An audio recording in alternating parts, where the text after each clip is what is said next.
என்ன மம்மி செய்கிற? கோதுமை மாவு பிசைகிறேன். கோதுமை மாவு பிசைஞ்சா புட்டு செய்யலான்னு. கோதுமை மாவில் புட்டா? ஆமாம், டேஸ்ட்டாக இருக்கும். சப்பாத்தி பூரி தானே செய்வாங்க கோதுமை மாவில். புட்டும் செய்யலாம்டா, செம்ம டேஸ்ட்டாக இருக்கும். நீயா கண்டுபிடிச்சதா? இல்லையே, செய்வாங்களே, சில பேர் செய்வாங்க நல்லா தெரிஞ்சவங்க. கேழ்வரகு புட்டு, கோதுமை புட்டு, அரிசி புட்டு, எல்லாத்துலேயும் புட்டு செய்யலாம், நல்லா இருக்கும். இது கோதுமை புட்டு ரொம்ப ஹெல்த்தி ஃபுட்டு.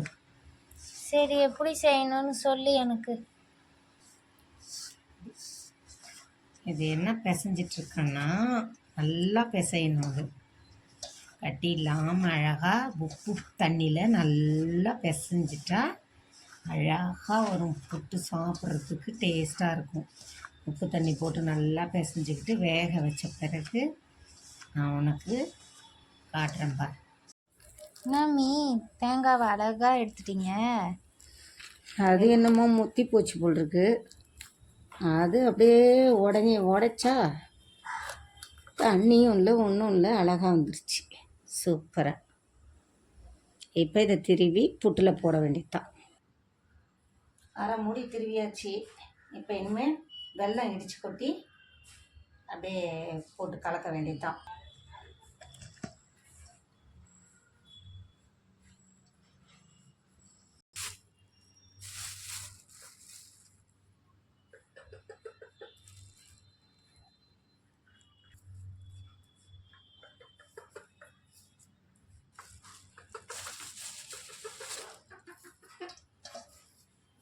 வெல்லத்தை போட்டால் தான் சூப்பராக டேஸ்ட்டாக இருக்கும். அது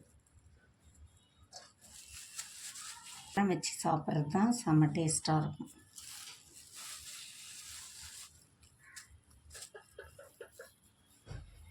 இது வெல்லத்தை போட்டு இப்போ கலக்கணும். சூடாக நல்லா இருக்கும். கொதிக்குது. கரண்டியை வச்சு கலரும்.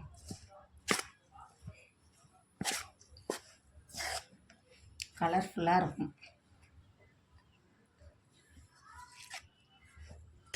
செம்மையாக இருக்கும்.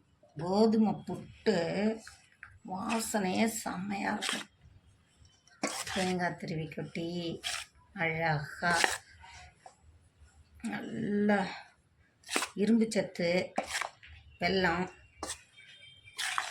கோதுமையும் ஹெல்த்தி ஃபுட்டு, நல்ல சத்துள்ள ஒரு ஆகாரம் கோதுமை.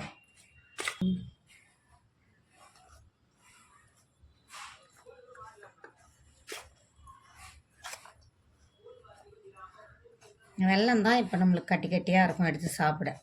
மாவுலாம் நல்ல உதிரியாக இருக்குது. டிஃபன் ரெடி, வா ஃபேன்சி சாப்பிட வா. வரேன். சாப்பிட வா.